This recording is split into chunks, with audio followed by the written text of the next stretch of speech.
ന്യായാധിപന്മാരുടെ പുസ്തകം 16-ാം അധ്യായം 6-ാമത്തെ വാക്യമാണ് വായിച്ചത്. ദലീല ശിംശോനോട്, നിന്റെ മഹാശക്തി ഏതിലാകുന്നു? ഏതിനാൽ നിന്നെ ബന്ധിച്ച് ഒതുക്കാം? എനിക്ക് പറഞ്ഞു തരണം എന്ന് പറഞ്ഞു. സഹോദരങ്ങളെ, വിശുദ്ധ വേദപുസ്തകത്തിൽ ശക്തിയുടെയും ബലത്തിൻ്റെയും പ്രതീകമായി പരാമർശിക്കുന്നയാളാണ് ശിംശോൻ. ജ്ഞാനത്തിന്റെ പ്രതീകമാണ് ശലോമോനെങ്കിൽ ബലത്തിന്റെയും ശക്തിയുടെയും പ്രതീകം ശിംശോനാണ്. ശിംശോന്റെ പരാക്രമങ്ങളെക്കുറിച്ച് ന്യായാധിപന്മാരുടെ പുസ്തകം 14, 15, 16 അധ്യായങ്ങളിൽ സവിസ്തരമായിട്ട് പ്രതിപാദിക്കുന്നുണ്ട്. സൺഡേ സ്കൂളിൽ ശിംശോനെ കുറിച്ച് പഠിപ്പിക്കുമ്പോൾ വലിയൊരു ത്രില്ല് ആയിട്ടാണ് കേൾക്കാനിടയായത്. വേദപുസ്തകത്തിലെ മറ്റ് കഥാപാത്രങ്ങളൊന്നും സ്വാധീനിച്ചിട്ടില്ലാത്ത, ക്ഷമിക്കുന്നവരും സ്നേഹിക്കുന്നവരും കരുതുന്നവരും വിശ്വാസ വീരന്മാരുമൊക്കെയായി അനേക പിതാക്കന്മാരുടെ ചരിത്രം പഠിച്ചിട്ടുണ്ടെങ്കിലും അവർക്കൊന്നും കയറിപ്പറ്റാൻ കഴിയാത്ത ഒരു സ്ഥാനമാണ് കുഞ്ഞുപ്രായത്തിൽ ശിംശോന് ഉണ്ടായിരുന്നത് എന്നോർത്തു പോവുകയാണ്. ശിംശോന്റെ പാഠം പഠിപ്പിച്ചു കഴിഞ്ഞാൽ അടുത്ത ഞായറാഴ്ച സൺഡേ സ്കൂളിൽ പോകാനായിട്ട് വലിയ താല്പര്യമാണ്. കാരണം ഇന്നെന്താണ് ഇയാൾ കാട്ടിക്കൂട്ടിയിരിക്കുന്നത് എന്ന് കേൾക്കുവാൻ. അത്രമാത്രം വീരോചിതമായ അനുഭവങ്ങൾ കൊണ്ട് സമ്പന്നമാണ് ശിംശോന്റെ ചരിത്രം. ഫിലിസ്തീനെ ഒറ്റയ്ക്ക് നേരിട്ടയാളാണ്. ഇസ്രയേലിന് അവരുടെ ഭയചകിതമായ കാലഘട്ടത്തിൽ ഒരു നിലനിൽപ്പിന് വഴിയൊരുക്കിയ ആളാണ്. ഒരാൾ ഒറ്റയ്ക്ക് ഒരു ജനത്തെ തോളിലേറ്റുകയാണ് ദൈവത്തിന് വേണ്ടി. ദൈവത്തിന്റെ അത്യപാരമായ ശക്തി ഒരാളിൽ പ്രതിഫലിക്കുന്നത് കൂടെയുള്ള ജനങ്ങളും ശത്രുപക്ഷവും ഒരുപോലെ കണ്ടു ശിംശോനിൽ. ശിംശോന്റെ ജീവിത അനുഭവങ്ങൾ ഒന്ന് വായിച്ചു നോക്കണമെന്ന് ഇത്തരണത്തിൽ ഞാൻ നിങ്ങളെ ഓർമ്മപ്പെടുത്തുകയാണ്. കുട്ടികൾക്ക് കഥ പറഞ്ഞു കൊടുക്കുവാൻ പറ്റിയ ഭാഗമാണ്. ഓരോന്നായിട്ട് പറഞ്ഞ് ശിംശോനെ ഹൃദയത്തിൽ സ്ഥാനപ്പിടിപ്പിക്കുവാൻ പര്യാപ്തമായ വേദഭാവങ്ങളാണ് നമുക്ക് മുമ്പിലുള്ളത്. സഹോദരങ്ങളിൽ, ശിംശോൻ എന്ന് പറയുന്ന മനുഷ്യൻ ഒരു സ്ത്രീയുമായിട്ട് സ്നേഹത്തിലെത്തുകയാണ്. പ്രേമം അത് ശിംശോന്റെ ജീവചരിത്രത്തിന്റെ ഏതാണ്ട് അവസാന ഭാഗത്താണ്. ഞാൻ പറഞ്ഞു, ഒരു സ്ത്രീയുമായിട്ടുള്ള പ്രേമം. സാധാരണ എന്താണ് പ്രേമം, എന്താണ് സ്നേഹമെന്ന് ചോദിച്ചാൽ ഒരാൾ പറഞ്ഞ മറുപടി ഇതാണ്: കല്യാണത്തിന് മുമ്പുള്ളതാണ് പ്രേമം, കല്യാണത്തിന് ശേഷമുള്ളതാണ് സ്നേഹം. അങ്ങനെ പറയാൻ ഒക്കുമോ എന്ന് എനിക്ക് അറിഞ്ഞുകൂടാ. മലയാള ഭാഷ നന്നായിട്ട് അറിയാവുന്ന വല്ലവരും ഉണ്ടെങ്കിൽ ക്ഷമിക്കണം. വിവാഹ കൂദാശയിൽ വധൂവരന്മാരെ അനുഗ്രഹിച്ച് ആശീർവദിച്ച് പറഞ്ഞയക്കുമ്പോൾ വധുവിനോട് പറയുന്നത്, കല്യാണം കഴിച്ച വധുവിനോട് പറയുന്നത്, എല്ലാ കാര്യങ്ങളിലും സ്നേഹത്തോടും പ്രേമത്തോടും കൂടി ഭാര്യ ഭർത്താവിന്റെ അടുക്കൽ വർത്തിക്കണമെന്നാണ്. അത് മാറ്റിയിട്ട് ചൊല്ലുന്ന രീതിയൊക്കെ ചിലപ്പോൾ കണ്ടിട്ടുണ്ട്. എല്ലാ കാര്യങ്ങളിലും സ്നേഹത്തോടും പ്രേമത്തോടും കൂടി. അത് കുറെ വൈകാരിക അനുഭവങ്ങളുള്ള ഒരു മാനസികാവസ്ഥയാണ്. എന്തും ചെയ്യാൻ തയ്യാറായിട്ടുള്ള, എന്തും കൊടുക്കാൻ തയ്യാറായിട്ടുള്ള, എത്ര നേരം വേണമെങ്കിലും കാത്തിരിക്കുവാൻ തയ്യാറായിട്ടുള്ള. എന്ന് പറഞ്ഞാൽ താൻ ആരെയാണോ പ്രേമിക്കുന്നത് ആ ആളിനു വേണ്ടി എന്ത് ത്യാഗം അനുഷ്ഠിക്കുവാനും തയ്യാറാവുന്ന ഒരു മാസ്മരമായ ഭാവമാണ് പ്രേമം എന്ന് വേണം മനസ്സിലാക്കുവാൻ. ഇത് വളരെ ശരിയാണ്. മുമ്പേ ഞാൻ പറഞ്ഞ വിശദീകരണം.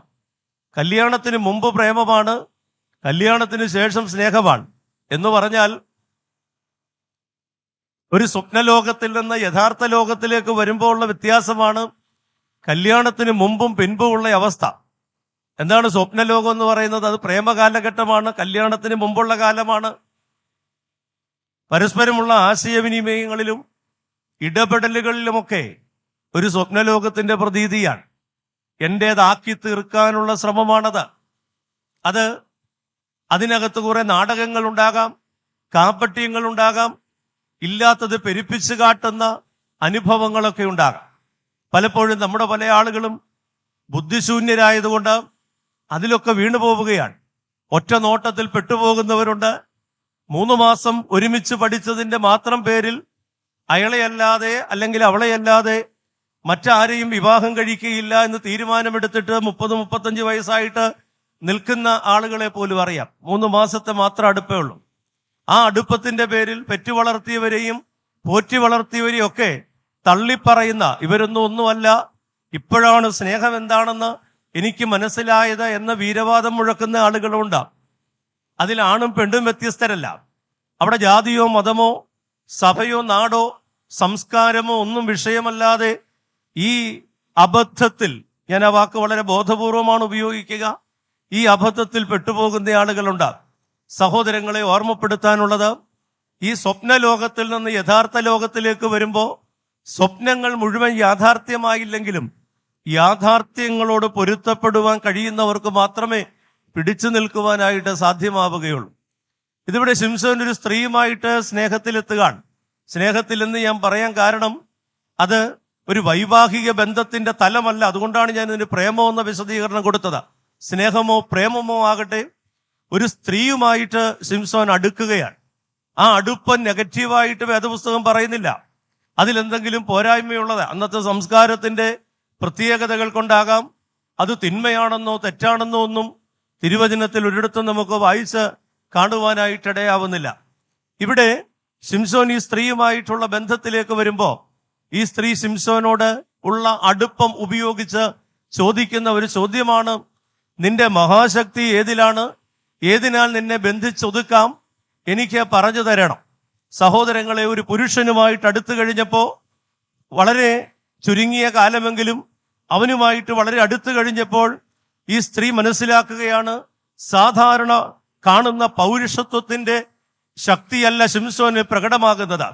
ഒരു പുരുഷനിൽ പ്രകടമാകാവുന്ന സാധാരണമായ ശക്തിയുണ്ട്, കരുത്തുണ്ട്. എന്നാൽ അതിനപ്പുറം ഒരു അതിമാനുഷമായ പ്രത്യേകതകൾ, ഒരു ബലമായി ശിംശോനിൽ നിലകൊള്ളുന്നുവെന്ന് ഈ സ്ത്രീ മനസ്സിലാക്കുകയാണ്. അതുകൊണ്ട് നിന്റെ ശക്തിയുടെ കാരണം എന്താണ് എന്ന് മാത്രമല്ല അവൾ ചോദിക്കുന്നത്, നിന്റെ മഹാശക്തി ഏതിലാകുന്നു എന്നുള്ളതാണ്.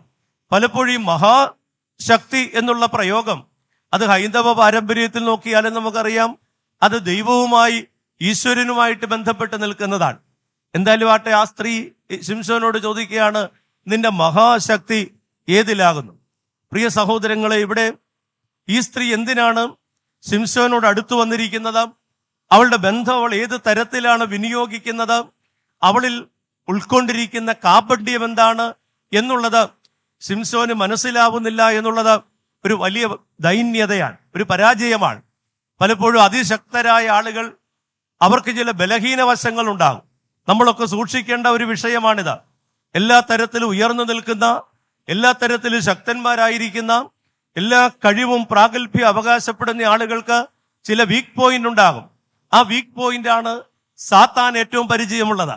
അത് ഒരുപക്ഷെ നമ്മളോ നമ്മളെ അറിയാവുന്ന ആളുകളോ തിരിച്ചറിയാത്ത ആ ബലഹീന വശങ്ങൾ ഏറ്റവും നന്നായിട്ട് അറിയാവുന്നത്, അത് കൃത്യമായ സമയത്ത് തെരഞ്ഞുപിടിച്ച് ആ ബലഹീന വശത്തെ പ്രയോജകീഭവിപ്പിക്കുന്നത് സാത്താന്റെ വലിയ തന്ത്രമാണ്, സാത്താന്റെ പ്രത്യേകതയാണ്. അതുകൊണ്ടാണ് വേദപുസ്തകം പലപ്പോഴും അവന്റെ തന്ത്രങ്ങളെ നാം അറിയാത്തവരല്ലല്ലോ എന്ന് നമ്മെ ഓർമ്മപ്പെടുത്തുന്നത്. അലറുന്ന സിംഹം പോലെ ആരെ വീഴിക്കേണ്ടുവെന്ന് വെച്ച് വഴിയിൽ പതുങ്ങിക്കിടക്കുന്ന ഒരുവനെ കുറിച്ച് വചനം പരിചയപ്പെടുത്തുന്നതാണ്. അതുകൊണ്ട് സഹോദരങ്ങളെ, സാത്താൻ ഏറ്റവും നന്നായിട്ട് അറിയുന്നത് നമ്മുടെ ബലഹീനത എന്താണെന്നുള്ളതാണ്. ബലഹീനത അത് മറികടക്കുക, അതിനുവേണ്ടിയാണ് പ്രാർത്ഥിക്കുക. നമ്മളിലുള്ള ബലം നിലനിർത്തുവാനും നമ്മളിലുള്ള ബലഹീനതകളെ അടക്കി നിർത്തുവാനും, ബലം ചോരാതെ നോക്കുവാനും, ബലഹീനതകൾ സാത്താന്റെ ആയുധമായി മാറാതിരിക്കുവാനുമാണ് പ്രാർത്ഥിക്കുന്നതും ദൈവവചന ശുശ്രൂഷയിലും ആരാധനയിലുമൊക്കെ നിരന്തരമായിട്ട് പങ്കുചേരുന്നതിൻ്റെയും കാരണം അതാണ്. ഇല്ലെങ്കിൽ നാം തകർന്ന് തരിപ്പണമായി പോവും. തോൽപ്പിക്കുവാൻ കയ്യിൽ ആയുധം വേണം. ആയുധം ക്രിസ്തു ഉപയോഗിക്കുന്നത്. ഇത് കണക്ക് പറഞ്ഞാൽ ദനഹ കഴിഞ്ഞുള്ള 40 ദിവസം യേശു നോമ്പെടുത്ത ദിവസങ്ങളാണ്. അങ്ങനെയാണെങ്കിൽ ഇപ്പോൾ കടന്നു പോകുന്നത് യേശുവിന്റെ നോമ്പിന്റെ ദിനങ്ങളാണ്. നേരിടുന്നത് ഉപവാസം കൊണ്ടാണ്, പ്രാർത്ഥന കൊണ്ടാണ്, ദൈവവചനം കൊണ്ടാണ്. സാത്താന്റെ ബലഹീനതകളെ, സാത്താന്റെ പരിമിതികളെ തിരിച്ചറിഞ്ഞ് വചനത്തിന്റെ ശക്തി ഉപയോഗിച്ചുകൊണ്ട് അവിടെ മാത്രമേ അവനെ ജയിക്കുവാൻ കഴിയുകയുള്ളൂ എന്നുള്ള ബോധ്യത്തിൽ തമ്പുരാൻ നേരിടുന്നത് വിശുദ്ധ മത്തായി 4-ലും ലൂക്കോസ് 4-ലും നമുക്ക് മനസ്സിലാക്കുന്നതാണ്. പ്രിയപ്പെട്ടവരെ, ഞാനിവിടെ പറയുന്നത്, ഈ സ്ത്രീ കാണിക്കുന്നതായ അടുപ്പം, ഈ സ്ത്രീ കാണിക്കുന്നതായ പ്രേമം, ഈ ഈ സ്ത്രീ പ്രകടിപ്പിക്കുന്നതായ താല്പര്യം എന്തിന് എന്നുള്ളത് വളരെ പ്രസ്പഷ്ടമാണ്. ശിംശോനോട് അവൾ ചോദിക്കുന്നത് നിന്റെ ശക്തി ഏതിലാണ്, ഏതിനാൽ നിന്നെ ബന്ധിച്ച് ഒതുക്കാമെന്നാണ്. പക്ഷെ ഇവനത് പിടികിട്ടുന്നില്ല. ദൈവത്തിന്റെ ആത്മാവിൽ ശക്തിയോടെ പ്രവർത്തിക്കുന്ന ശിംശോന് ഈ സ്ത്രീയുടെ കാപട്യം പിടികിട്ടാഞ്ഞിട്ടാണോ, അതോ ബോധപൂർവം ഈ സ്ത്രീയുമായിട്ടുള്ള സൗഹൃദം ഉപേക്ഷിക്കുവാൻ കഴിയാത്തത് കൊണ്ട് അവളിലുള്ള ആസക്തി, അവളോടുള്ള താല്പര്യം, അവളിൽ നിന്ന് വിട്ടുമാറുവാനുള്ള വൈമനസ്യം, ഇതുകൊണ്ട് തനിക്ക് ദൈവം വെളിപ്പെടുത്തി കൊടുത്തിട്ടും അതിനെ ബോധപൂർവം ഒഴിവാക്കുന്നതാണോ എന്നുള്ളതും സംശയിക്കേണ്ടതായിട്ടുണ്ട്. സഹോദരങ്ങളെ, ദൈവമക്കൾ നേരിടുന്ന വലിയൊരു പ്രതിസന്ധിയാണിത്. ആകർഷണങ്ങൾ അതിശക്തമായിട്ട് കടന്നു വരുമ്പോ ദൈവത്തിന്റെ ആത്മാവ് തരുന്ന പ്രചോദനം. ഞാൻ വിചാരിക്കുന്നില്ല ശിംശോൻ ഇത് മനസ്സിലാക്കാതെ പോയതാണെന്ന്. കാരണം 3 പ്രാവശ്യം ആ സ്ത്രീയുടെ മുമ്പിൽ ശിംശോൻ നുണ പറയുന്നുണ്ട്, ശിംശോൻ ഒഴിവ് പറയുന്നുണ്ട്.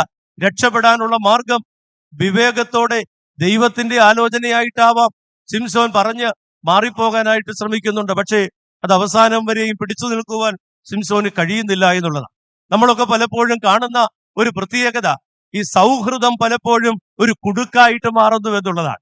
സൗഹൃദത്തിന്റെ, സ്നേഹത്തിന്റെ, പ്രേമത്തിന്റെ തലത്തിലേക്ക് കടന്നു വന്നിട്ട് അത് പലരെയും കുരുക്കുന്ന, അതിൽ നിന്നൊരിക്കലും രക്ഷപ്പെടുക, അത് വലിച്ചെറിയുവാൻ കഴിയാത്ത ഒരു അടിമ നുകമായിട്ട് മാറിപ്പോകുന്നുവെന്നുള്ളത് ഈ കാലഘട്ടത്തിൽ മാധ്യമങ്ങളിൽ നാം വായിച്ചെടുക്കുന്ന ഒരു വലിയ വസ്തുതയാണ്. എത്ര ആളുകളെയാണ്, എത്ര ഉന്നതന്മാരെയാണ്, എത്ര നല്ല മനുഷ്യരെയാണ്, എത്ര ടാലന്റഡ് ആയിട്ടുള്ള ആളുകളെയാണ് ഇത്തരത്തിലുള്ള അനുഭവങ്ങൾ തകർത്ത് കളഞ്ഞതെന്നുള്ളത് ഞാനിന്ന് വിവരിക്കേണ്ടതില്ല. ഇവിടെയൊക്കെ സംഭവിക്കുന്നത് എന്താണ്? സൗഹൃദത്തിൽ ആരംഭിക്കും, പീഡനത്തിൽ അവസാനിക്കും. സൗഹൃദത്തിൽ ആരംഭിക്കും, പീഡനത്തിൽ അവസാനിക്കും. നിങ്ങൾ നോക്കിക്കോ, കഴിഞ്ഞ കുറെ വർഷങ്ങളായി കേരളത്തിൽ കേൾക്കുന്ന വാർത്തകൾ, പ്രമാദമാകുന്ന വാർത്തകൾ. അവസാന പേജിന്റെ പുറകിലത്തെ പേജിൽ വരുന്ന പീഡിപ്പിച്ചയാൾ അറസ്റ്റിലായി എന്ന് പറയുന്ന വാർത്തയല്ല. പ്രമാദമായ കേസുകൾ നോക്കിയാൽ ഒന്നും ആരംഭിക്കുന്നത് പീഡനത്തിലല്ല, സൗഹൃദത്തിൽ ആരംഭിച്ച് പീഡനത്തിൽ അവസാനിക്കുന്നതാണ്. അതിനൊക്കെ പ്രത്യേക താല്പര്യങ്ങൾ ഉണ്ടാകാം. അത് വാർത്തയാകുന്നത് എപ്പോഴാണ്? സ്വന്തം താല്പര്യങ്ങൾ സംരക്ഷിക്കപ്പെടാതെ വരുമ്പോ, സ്വന്തം ആഗ്രഹങ്ങൾ നടക്കാതെ വരുമ്പോ. എന്നാൽ ഈ ശിംശോൻ ഇതിട്ട് മനസ്സിലാകത്തുമില്ല. ബോധം എത്ര അനുഭവങ്ങൾ ഉണ്ടായാലും, എത്ര പേർക്ക് അനുഭവങ്ങൾ ഉണ്ടായാലും, എത്ര ഇടങ്ങളിൽ വാർത്തകൾ സ്ഥാനം പിടിച്ചാലും ശിംശോന് മനസ്സിലാവത്തില്ല. ഇതെന്നെ ഒതുക്കാനാണ്, എന്നിലുള്ള ശേഷി നശിപ്പിക്കാനാണ്, എന്റെ ബലം ക്ഷയിപ്പിക്കാനാണ് എന്നുള്ളത് ശിംശോന് മനസ്സിലാവത്തില്ല. സഹോദരങ്ങളെ, കാലഘട്ടം നമ്മെ ശക്തമായി ഓർമ്മപ്പെടുത്തുകയാണ്. സൗഹൃദങ്ങൾ ദൈവബന്ധം തകർക്കുവാൻ തക്ക വിധം, സൗഹൃദങ്ങൾ ദൈവശക്തി തകർക്കുവാൻ തക്ക വിധം അടുത്തു വരുമ്പോ അതിനെ സൂക്ഷിച്ചൊഴിയുവാനുള്ള വിവേകം ഞാനും നിങ്ങളും ആർജിക്കണമെന്നുള്ളത് അത് ഏത് ശുശ്രൂഷയിലും ആയിരിക്കുന്നവർ ശ്രദ്ധിക്കേണ്ട കാര്യമാണ്. പ്രത്യേകിച്ച് പ്രബലരായിരിക്കുന്ന ആളുകൾ വീഴാനുള്ള സാധ്യത വളരെ കൂടുതലാണ് എന്നുള്ളത് ശിംശോന്റെ വേദഭാഗം നമ്മെ പഠിപ്പിക്കുകയാണ്. ഈ മഹാശക്തി ഏതിലാകുന്നു? ഏതിനാൽ നിന്നെ ബന്ധിച്ചൊതുക്കാം, എനിക്ക് പറഞ്ഞു തരേണ്ടതെന്ന് പറയുമ്പോ ഒരു രഹസ്യം അറിയാനുള്ള ഗൂഢമായിരിക്കുന്ന ശ്രമമാണ് ഈ സ്ത്രീ നടത്തുന്നത്. പക്ഷേ അത് മനസ്സിലാക്കുവാനുള്ള ബോധം ശിംശോന് ഇല്ലാതെ പോകുന്നുവെന്നുള്ളതാണ്. ഞാനത് വളരെ നാടകീയമായിട്ട് പറഞ്ഞാൽ, വേദപുസ്തകത്തിൽ ഇയ്യോബ് തന്റെ ഭാര്യയെ വിളിക്കുന്ന ഒരു പേരുണ്ട്, പൊട്ടി എന്ന. അങ്ങനെ പറഞ്ഞാൽ ഇവനെ കുറിച്ച് ഇങ്ങനെ പറയേണ്ടി വരും, ഈ പൊട്ടന് ഇത് മനസ്സിലാവുന്നില്ല. ഈ പെണ്ണ് വന്നിരിക്കുന്നത് തന്റെ ശക്തിയെ തകർത്ത് കളയുവാൻ. ഞാൻ ആദ്യം പറഞ്ഞതുപോലെ, ഒരു ജനത്തെ സ്വന്തം തോളിൽ കൊണ്ടു നടക്കുന്ന ഒരുവന്റെ കരുത്ത് ചോർത്തിക്കളയുവാൻ സാത്താൻ ഉപയോഗിക്കുന്ന തന്ത്രമാണ്, സാത്താന്റെ ആയുധമാണ് ഈ സ്ത്രീ എന്ന് മനസ്സിലാക്കുവാനുള്ള ബോധം ഇവൻ ഇല്ലാതെ പോകുന്നു എന്നുള്ളതാണ് ശിംശോനെ സംബന്ധിച്ച് എന്റെ പരാതി. പ്രിയപ്പെട്ടവരെയും, ഈ സ്ത്രീയുടെ ചോദ്യത്തിന്റെ തലങ്ങളിലേക്ക്, അതിന്റെ വിശദീകരണങ്ങളിലേക്ക് നമുക്ക് കടക്കാം. എന്താണ് നിന്റെ മഹാശക്തിയുടെ അടിസ്ഥാനം? നീ ഇപ്പോൾ ആസ്വദിക്കുന്ന ഈ ശക്തിയുടെ കാരണം എന്താണ്? ഇത് അന്വേഷിച്ച് പുറകോട്ടൊരു യാത്രയാണ്. ശിംശോന്റെ ജനനം അതേക്കുറിച്ച് പരാമർശിക്കുന്നത് ന്യായാധിപന്മാരുടെ പുസ്തകം 13-ാം അധ്യായത്തിലാണ്. 13-ാം അധ്യായം ആരംഭിക്കുമ്പോൾ 2 പേരെ, ദമ്പതികളെ പരിചയപ്പെടുത്തുക. ആ ദമ്പതികളുടെ പ്രത്യേകത അവർക്ക് കുഞ്ഞുങ്ങളില്ല എന്നുള്ളതാണ്. കുഞ്ഞുങ്ങളില്ലാത്ത പാടനുസരിച്ച ശാപമാണ്, വേദനയാണ്, സമൂഹം പരിഹസിക്കുന്ന വിഷയമാണ്. ഒരുപാട് കണ്ണുനീരിന്റെ, ഒരുപാട് ദുഃഖത്തിന്റെയും അധ്യായം പരിചയപ്പെടുത്തുക. വേദപുസ്തകത്തിൽ എന്റെ കാര്യം നോക്കിയാലും യാക്കോബിന്റെ കാര്യം നോക്കിയാലും യാക്കോബിന് 12 മക്കളുണ്ടെന്നൊക്കെ പറഞ്ഞാലും ആറ്റ് നോറ്റ് കാത്തിരുന്ന ശേഷമാണ് സ്വന്തം മക്കൾ നിഷേധിക്കപ്പെട്ടിട്ടുണ്ട് എന്നുള്ളത് വേദപുസ്തകത്തിന്റെ ഒരു പ്രത്യേകതയാണ്. ഈ നിഷേധം എന്തിനാണ്? അവര് കരയാൻ വേണ്ടിയാണോ? അവര് വെച്ചു നീട്ടുന്നത് എന്നുള്ളത് ചിന്തിക്കേണ്ടതാണ്. നമ്മളാണെങ്കിലും ചോദിക്കും, തമ്പുരാനെ എന്നാലും നീ എന്നോട് ഇങ്ങനെ ചെയ്തല്ലോ എന്ന വേദനകളുടെ പ്രയാസങ്ങളുടെ മധ്യത്തിൽ. താല്പര്യമുണ്ടെങ്കിൽ വേദപുസ്തകത്തിലെ ദമ്പതികളെ ഒന്ന് വിശകലനം ചെയ്തിട്ട് കുഞ്ഞുങ്ങൾ ഉണ്ടാകാതെ പോയ, ഒത്തിരി നാള് കാത്തിരിക്കേണ്ടി വന്ന, ദീർഘകാലത്തെ സങ്കടങ്ങൾക്കും നേർച്ചകൾക്കും ഒക്കെ ശേഷം ലഭിച്ച കുഞ്ഞുങ്ങളെക്കുറിച്ചും അവരുടെ മാതാപിതാക്കളെ കുറിച്ചും ഒന്ന് പഠിക്കുന്നത് നല്ലതാണ്. കുഞ്ഞുങ്ങളില്ലാത്തത് പഴയ നിയമത്തിൽ ഒരു ശാപവും വേദനയും ആക്ഷേപവും ഒക്കെയാണെന്ന് ഞാൻ പറഞ്ഞു. സഹോദരങ്ങളെ, അങ്ങനെയാണെങ്കിൽ ഈ ദമ്പതികൾ, ശിംശോന്റെ മാതാപിതാക്കൾ എന്ന് പറയുന്നവർ എന്തുമാത്രം കണ്ണീരൊഴുക്കി കാണും, അവരെന്തുമാത്രം വേദനകൾ അനുഭവിച്ചു കാണും, അവരെന്തുമാത്രം പ്രാർത്ഥിച്ചു കാണും. ഈ വേദനകളുടെയും പ്രാർത്ഥനകളുടെയും കണ്ണുനീരിന്റെയും ഒക്കെ നടുവിലേക്കാണ് ശിംശോൻ വന്ന് പിറക്കുന്നത് എന്നുള്ളത് നമ്മൾ ഓർക്കണം. അതായത് ഇവന്റെ മഹാശക്തിയുടെ അടിസ്ഥാനമായി ഒന്നാമത് എനിക്ക് ഓർമ്മിപ്പിക്കാനുള്ളത്, അവന്റെ അപ്പനും അമ്മയും രൂപപ്പെടുത്തിയ ഒരു വയലുണ്ട്. ആ വയലിലേക്കാണ് ഈ വിത്ത് വന്നു വീഴുന്നത്. ആ വയലിലാണ് ഈ വിത്ത് കിളിർക്കുന്നത്. ഈ വിത്ത് കിളിർക്കുവാനുള്ള അനുകൂലമായ സാഹചര്യങ്ങൾ രൂപപ്പെടുത്തിയ അവന്റെ മാതാപിതാക്കളുടെ സമർപ്പണം, കണ്ണുനീര്, അവർ ദീർഘനാള് കാത്തിരുന്നതിന്റെ അനന്തരഫലമായിട്ട് ലഭിക്കുന്ന അതുല്യനായ സന്തതിയാണ് ശിംശോൻ എന്ന് പറയേണ്ടതായിട്ട് വരും. ഇത് പറയുമ്പോൾ പുതിയ നിയമത്തിൽ നമുക്കറിയാം യോഹന്നാൻ സ്നാപകനെ കുറിച്ച്. യോഹന്നാൻ സ്നാപകനെ കുറിച്ച് യേശു പറയുന്ന വാക്ക് വിശുദ്ധ മത്തായി 11-ാം അധ്യായം 11-ാം വാക്യത്തിലുണ്ട്. സ്ത്രീകളിൽ നിന്ന് ജനിച്ചിട്ടുള്ളവരിൽ യോഹന്നാനേക്കാൾ വലിയവൻ ആരുമില്ല എന്ന് പറഞ്ഞാൽ, ക്രിസ്തു കഴിഞ്ഞാൽ മനുഷ്യകുലത്തിൽ ജനിച്ചിട്ടുള്ളതിൽ ഒന്നാമൻ ക്രിസ്തു കഴിഞ്ഞാലെന്ന് പറയേണ്ട കാര്യമില്ല. ക്രിസ്തു ദൈവത്തിൽ നിന്ന് ജനിച്ചവൻ എന്ന അർത്ഥത്തിൽ അങ്ങ് മാറ്റിയാൽ ഒന്നാമൻ എന്നുള്ള സ്ഥാനമാണ് യേശു ക്രിസ്തു യോഹന്നാൻ സ്നാപകന് നൽകിയിട്ടുള്ളത്. എവിടാണ് പിറവി? സക്രിയാവ് എലിസബത്ത് ഒരുക്കിയ, രൂപപ്പെടുത്തിയ ഒരു വയലിലാണ്. എന്തുമാത്രം വേദനകൾ, എന്തുമാത്രം സങ്കടപൂർണമായ അനുഭവങ്ങളിലൂടെ കടന്നുപോയ ദാമ്പത്യമാണ്. അതിന്റെ പരിസമാപ്തി എന്ന് പറയുന്നത് യോഹന്നാന്റെ പിറവിയ. ഉപേക്ഷിച്ച പ്രാർത്ഥനയാണ്, ഉപേക്ഷിച്ച ആഗ്രഹമാണ്, എല്ലാ പ്രതീക്ഷകളും അസ്തമിച്ച ഇടമാണ്. അവിടെ വന്ന് പിറക്കുകയാണ് യോഹന്നാൻ. അവിടെ ഒരു വിഷയമുണ്ട്. ഈ യോഹന്നാൻ പിറന്നതുകൊണ്ട് സക്രിയാവിനും എലിസബത്തിനും എന്തെങ്കിലും ഗുണമുണ്ടായോ എന്ന് വേദപുസ്തകത്തിൽ ഒരു പരിചയപ്പെടുത്തലുമില്ല. യോഹന്നാന്റെ പിറവി കൊണ്ട് തന്റെ മാതാപിതാക്കൾക്ക് എന്ത് നേട്ടമുണ്ടായി എന്ന് ചോദിച്ചാൽ അതൊരു ക്വസ്റ്റ്യൻ മാർക്കാണ്. ഒരു മറുപടിയില്ല. യോഹന്നാൻ വളരെ വ്യത്യസ്തനായിരുന്നു, മാറി സഞ്ചരിക്കുന്ന ഒരുത്തനാണ്, അപ്പൻ ആഗ്രഹിക്കുന്ന വഴിയെ പോകാത്തവൻ എന്ന് നമ്മൾ ഇന്ന് ചിലപ്പോ യുവതലമുറയെ കുറിച്ചൊക്കെ പരാതി പറയുന്നത് പോലെ ഒരു പ്രയാണമാണ്. അപ്പനിട്ട കുപ്പായം ഒരിക്കൽ പോലും ഇടാത്തവനാണ്.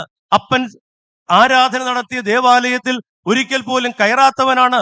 അപ്പൻ സഞ്ചരിച്ച വഴിയിൽ നിന്ന്, അപ്പനെന്നല്ല, പഴയ നിയമത്തിന്റെ സകല സംവിധാനങ്ങളുടെയും വഴിയിൽ നിന്ന് മാറി സഞ്ചരിച്ച ഒരു മകനാണ്. പ്രിയപ്പെട്ടവരെ, സത്യത്തിൽ അവർക്ക് അവരുടെ കണ്ണുനീരിനും അവരുടെ പ്രാർത്ഥനയ്ക്കും നേർച്ചയ്ക്കും ഒക്കെ പകരമായിട്ട് നൽകിയ യോഹന്നാൻ സ്നാപകനെ കൊണ്ട് അവർക്ക് കാര്യമായ ഗുണമോ അവരുടെ ജീവിതത്തിൽ സംരക്ഷണമോ അവരുടെ ജീവിതത്തിൽ അവനിൽ നിന്നൊരു കരുതലോ ലഭിച്ചതായിട്ട് വേദപുസ്തകം രേഖപ്പെടുത്തിയിട്ടില്ല. തികച്ചും ദൈവത്തിന് വേണ്ടി ഒരു കുഞ്ഞിനെ എലിസബത്ത് നൽകുകയായിരുന്നു. തികച്ചും ദൈവത്തിന് വേണ്ടി ഒരു കുഞ്ഞിനെ സക്രിയാവ് നൽകുകയായിരുന്നു. ദീർഘനാള് എനിക്കൊരു കുഞ്ഞു വേണം, എനിക്കൊരു മകൻ വേണം, എനിക്കൊരു സന്തതി വേണം എന്ന് കാത്തിരുന്നിട്ട് കിട്ടിയ കുഞ്ഞ് ദൈവത്തിൻ്റെതായിട്ട് മാറുന്ന കണ്ടോ? പ്രിയപ്പെട്ടവരെ, നമ്മളൊക്കെ അംഗീകരിക്കേണ്ട ഒരു സത്യമാണ്, ഇത് എന്റേതല്ല. ഏത് എന്റെ കൊച്ചെന്ന് പറഞ്ഞ് ഞാൻ കൊണ്ടു നടക്കുന്ന സാധനം ഉണ്ടല്ലോ, ഇത് എന്റേതല്ല. നമ്മുടെ കുഞ്ഞുങ്ങളെ കുറിച്ച് നമുക്ക് എന്തൊരു കരുതലാണ്. കരുതൽ വേണം. കാരണം നമുക്കൊരു കരുതലുള്ളതുകൊണ്ടാണല്ലോ അവര് ജീവിക്കുന്നതും വളരുന്നതും ഒക്കെ നമ്മുടെ കരുതലിന്റെ പുറത്താണ്. സത്യത്തിൽ അവരൊന്നും പച്ച പിടിക്കാൻ വേണ്ടി നമ്മുടെ കയ്യിൽ ഏൽപ്പിച്ചിരിക്കുന്നു എന്നുള്ളതിലപ്പുറം അവരെക്കുറിച്ച് ഇത് എന്റേതെന്ന് അവകാശപ്പെടാൻ ഒക്കുമോ എന്നുള്ളത് ചിന്തിക്കേണ്ട വിഷയമാണ്. അങ്ങനെ കൂടുതൽ പൊസസീവ് ആകുന്ന ആളുകളാണ് അവസാനം ചോദിക്കുന്നത്, എത്ര കഷ്ടപ്പെട്ടാണ് നിന്നെ വളർത്തിയത്. ഞാൻ ഈ കൊച്ചു പിള്ളേരെ കൊണ്ടൊക്കെ ആളുകൾ പള്ളിയിൽ വന്ന് കുഞ്ഞുങ്ങൾ ബഹളമൊക്കെ ഉണ്ടാക്കുമ്പോ പെട്ടെന്ന് മൈൻഡ് ഡിസ്റ്റർബ്ഡ് ആകുമെങ്കിലും ഒരു സെക്കൻഡ് കഴിഞ്ഞ് ഞാൻ വീണ്ടെടുക്കും. എന്റെ സമചിത്തത വീണ്ടെടുത്ത് കഴിയുമ്പോൾ ഞാൻ ഓർക്കും, ഇതേ പണിയാണല്ലോ എന്റെ അപ്പന്റെ കയ്യിൽ നിന്ന് ഇറങ്ങിയിട്ട് ഞാനും പള്ളി കാണിച്ചുകൊണ്ടിരുന്നത്. ഈ ചില ആളുകളുണ്ട്, ഇവർക്ക് ഈ കുഞ്ഞുങ്ങളെ ഒന്നും മനസ്സിലാവത്തില്ല. ഞാൻ ഈ പ്രായത്തിൽ വളർന്നിട്ടേ ഇല്ല എന്നുള്ള രീതിയിലാണ് കുഞ്ഞുങ്ങളോടുള്ള സമീപനം. ഒരിക്കൽ ഒരു ആളെന്നോട് ഒന്നിച്ച് പറഞ്ഞു, കുഞ്ഞുങ്ങളെ പള്ളിയിൽ നിന്ന് മാറ്റി പുറത്തു കൊണ്ടുപോകാൻ. ഇവൻ കുഞ്ഞേ ആയിരുന്നിട്ടില്ല. ഞാൻ പറഞ്ഞത്, എന്റേത് എന്ന് പറയാൻ അത്ര ധൈര്യത്തോടെ പറയാനൊക്കാത്ത തരത്തിൽ ദൈവം, അതുകൊണ്ടാണ് വേദപുസ്തകം പറയുന്നത് മക്കൾ ദൈവത്തിന്റെ ദാനമാണെന്ന്. ദീർഘനാള് കാത്തിരുന്ന് ആഗ്രഹിച്ച് പ്രാർത്ഥിച്ച് കണ്ണീരൊഴുക്കി അവന് വേണ്ടി കുറെ അവനെ കിട്ടാതിരുന്ന കാലഘട്ടത്തിൽ ആക്ഷേപങ്ങൾ ഏറ്റുവാങ്ങിയിട്ട് ഇപ്പൊ കിട്ടിയ സന്തതിയാണ്ട് വഴിമാറി സഞ്ചരിക്കുന്ന ഒരുത്തനാണ്.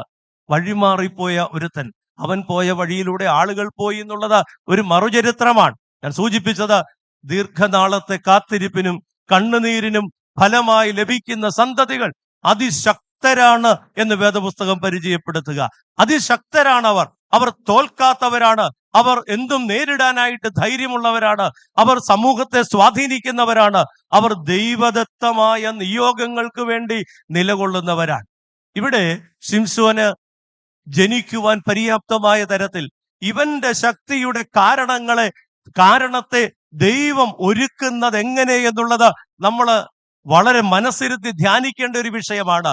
ഇതുപോലൊരു ശക്തൻ ജനിക്കുവാൻ വേണ്ടി അവന്റെ അമ്മ എന്ത് വേദനിച്ചു. പ്രസവ വേദനയുടെ കാര്യമല്ല ഞാൻ പറയുന്നത്. 9 മാസം ചുമന്നുകൊണ്ട് നടന്നതിന്റെ കണക്കല്ല ഞാനിവിടെ പറയുക. ഈയിടെ ഒരു പയ്യൻ അമ്മ ചൂടായി അല്പ ദേഷ്യത്തോടെ സംസാരിച്ചു കഴിഞ്ഞപ്പോ അവൻ പറയാണ്, ഇനിയിപ്പോ 9 മാസത്തെ കണക്ക് പറയുന്നു. അമ്മയുടെ കയ്യിൽ ആകെയുള്ള അവസാനത്തെ തുറുപ്പാണ് ഈ 9 മാസത്തെ കണക്ക്. അവനത് നേരത്തെ അങ്ങ് അടിച്ചു. ഈ തുറുപ്പെടുക്കുന്നതിന് മുമ്പ് തന്നെ അത് നിന്റെ കയ്യിൽ ചീട്ടില്ലതാണല്ലോ, നിന്റെ കയ്യിൽ അതുണ്ടെന്ന് എനിക്കറിയാം എന്ന് വരുത്തുന്ന തരത്തിൽ ആദ്യമേ തന്നെ കയറി അങ്ങ് പ്രതികരിച്ചു. സഹോദരങ്ങളെ, ഞാൻ പറഞ്ഞത് ഈ 9 മാസത്തെ കണക്കല്ല, പ്രസവ വേദനയുടെ കണക്കല്ല, വളർത്താൻ വേണ്ടി കഷ്ടപ്പെട്ടതിന്റെ കണക്കല്ല.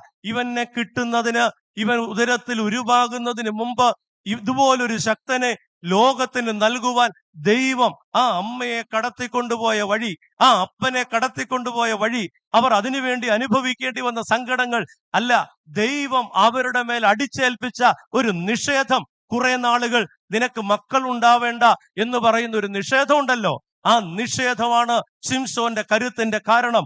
ആ നിഷേധങ്ങളിലൂടെ പരുവപ്പെട്ട, ആ നിഷേധങ്ങളിലൂടെ ഒരുക്കപ്പെട്ട് രൂപപ്പെട്ട് പ്രാർത്ഥനയിലൂടെ കണ്ണുനീരിലൂടെ അനുഗ്രഹീതമായ വയലായി അവർ രൂപപ്പെട്ടതിന്റെ അനന്തരഫലമാണ് ശിംശോൻ എന്ന് പറയുന്ന മഹാശക്തൻ. പരിശുദ്ധ കന്യകമറിയാമിനെ കുറിച്ച് അപേക്ഷ ചൊല്ലുമ്പോൾ നമ്മൾ പറയും അനുഗ്രഹീത വയൽ. ഇതാണ് ക്രിസ്തു പിറക്കുവാൻ വേണ്ടിയിട്ട് അവളെ തലേ ദിവസം തുടങ്ങിയ പണിയല്ല. ഗബ്രിയേല് വന്ന് വചനിപ്പ് അറിയിക്കുമ്പോ രൂപപ്പെടുന്ന ഒരു സംവിധാനമല്ല, നാളുകൾക്ക് മുമ്പേ ഉള്ള ഒരുക്കാണ്. സഹോദരങ്ങളെ, നമ്മളൊക്കെ ഓർക്കണം, ഇന്നിവിടെ വന്നിരിക്കുമ്പോ ഇതിന്റെ പിന്നിലെ കാരണങ്ങൾ, നമ്മുടെ അനുഗ്രഹത്തിന്റെ കാരണം, നമ്മുടെ ശക്തിയുടെ കാരണം, ഞാനൊരു പുരോഹിതനായി നിൽക്കുന്നതിന്റെ കാരണം, ദൈവം അത് രൂപപ്പെടുത്തിയ ഒരു സംവിധാനം. ഒരു വയലിലേക്ക് വന്നു വീണതുകൊണ്ട്, ആ വയലിൽ വീണതുകൊണ്ട് മാത്രമാണ് ഈ നിലയിലാകുവാൻ സാധിച്ചതെന്ന് പറയേണ്ടി വരുന്നത് പോലെയുള്ള ദൈവിക പദ്ധതി. ഇത് പഠിച്ചപ്പോഴാണ് യിരെമ്യാവിനെ കുറിച്ച് ദൈവം പറഞ്ഞ, നീ ഉദരത്തിൽ ഉരുവാകുന്നതിന് മുമ്പേ മനോഹയുടെ ഭാര്യ ശിംശോന്റെ അമ്മ ഒരു കുഞ്ഞിനെ കിട്ടാതെ നിലവിളിക്കുകയും കരയുകയും ആരും അറിയാതെ ഒറ്റയ്ക്ക് വിതുമ്പുകയൊക്കെ ചെയ്യുമ്പോ യിരെമ്യാവിനോട് പറഞ്ഞ വാചകോർക്കാണ്, നീ ഉദരത്തിൽ ഉരുവാകുന്നതിന് മുമ്പേ ഞാൻ നിന്നെ അറിഞ്ഞു, ഗർഭപാത്രത്തിൽ വെച്ച് ഞാൻ നിന്നെ വിശുദ്ധീകരിച്ചിരിക്കുന്നുവെന്ന് 1-ാം അധ്യായം 4-5 വാക്യങ്ങളാണ്. പ്രിയപ്പെട്ടവരെ, ഇവിടെ ഒരമ്മയുടെ കരച്ചിൽ, ഞാൻ ഇവിടെ നിൽക്കുന്നതിന്റെ, നിങ്ങൾ ഇവിടെ ഇരിക്കുന്നതിന്റെ, നമ്മളൊക്കെ എന്തെങ്കിലുമൊക്കെ ആയിട്ടുണ്ടെങ്കിൽ അതിന്റെ പിന്നിൽ ഒരമ്മയുടെ ഒരുക്കം, ഒരപ്പന്റെ സമർപ്പണം, അത് വളരെ പ്രസ്പഷ്ടമാണെന്ന് വേദപുസ്തകം പറയുക. നമ്മൾ ഇന്ന് മൈൻഡ് ചെയ്യാതെ പോകുന്ന ഈ ജീവിതങ്ങളെ, നമ്മൾ ഇന്ന് ഒന്നുമല്ലാതെ ഗണിക്കുന്ന ഈ ജീവിതങ്ങൾ, അപ്പനും അമ്മയും 4 അക്ഷരം പഠിച്ചു കഴിഞ്ഞപ്പോ ആധുനിക സാങ്കേതിക സംവിധാനങ്ങളൊക്കെ കൈകാര്യം ചെയ്യുക ശീലിച്ചു കഴിഞ്ഞപ്പോ വില കുറഞ്ഞു പോയ അപ്പനെ കുറിച്ചാണ് ഞാനീ പറയുക, വില കുറഞ്ഞു പോയ അമ്മയെ കുറിച്ചാണ് ഞാനിത് പറയുക. എന്ന സംസ്കാരം എന്താണ്? അമ്മയുടെ അപ്പന്റെയും വിലയൊരിക്കലും ഇവിടെ ഇടിയുന്നില്ല. അമ്മയും അപ്പനും ഒരിക്കലും ചെറുതാവുന്നില്ല. ഞാനോർത്ത്, ഇപ്പൊ അച്ഛനായി കഴിയുമ്പോ ഞാൻ വരുമ്പം അപ്പനൊന്ന് എഴുന്നേറ്റ് നിൽക്കുന്നു, അമ്മയൊന്ന് എഴുന്നേറ്റ് നിൽക്കുന്നു. ഏതാണ്ടൊക്കെ ആയെന്നൊരു ഭാവം. ഞാൻ അച്ഛനായ അന്ന് മുതൽ എൻ്റെ നാട്ടുകാർ അമ്മയെ വിളിക്കാൻ തുടങ്ങി അച്ഛൻ്റെ അമ്മ. തീർന്നോ? അമ്മ ചെറുതാവുന്ന വിചാരിച്ച്, അപ്പൻ ചെറുതാവുന്ന വിചാരിച്ച്. അത് നീ ഡോക്ടറായാൽ ആളുകൾ നിന്റെ അമ്മയെ വിളിക്കും ഡോക്ടറുടെ. നീ എന്താകുന്നോ, നീ കള്ളനായാലും അങ്ങനെയാ, നീ എന്താകുന്നോ അതിന്റെ അമ്മയായി. നമ്മളാണ് അവരെ വളർത്തുന്നത്. നമ്മിലൂടെയാണ് അവർ വളരേണ്ടത്, നമ്മിലൂടെയാണ് അവർ ഉയരേണ്ടത്, നമ്മിലൂടെയാണ് അവർ ശ്രദ്ധിക്കപ്പെടേണ്ടത്.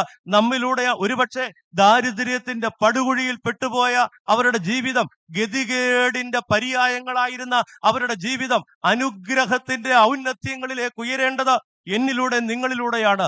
നമ്മൾ ചവിട്ടിത്താഴ്ത്തിയാലോ, നമ്മൾ അവഗണിച്ചാലോ, നമ്മൾ ശ്രദ്ധിക്കാതിരുന്നാലോ, നമ്മൾ ഒരു കോണിലേക്ക് തള്ളിയാലോ.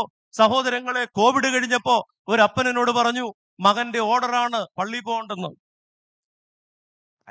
അദ്ദേഹത്തിന് പോരാനുള്ള ആരോഗ്യമൊക്കെ ഉണ്ട്, പക്ഷെ മകൻ പറഞ്ഞു പോലും പള്ളിയിൽ പോകണ്ട എന്നാണ്. ഇവൻ അറിയത്തില്ല ഇതിന്റെ വേദന.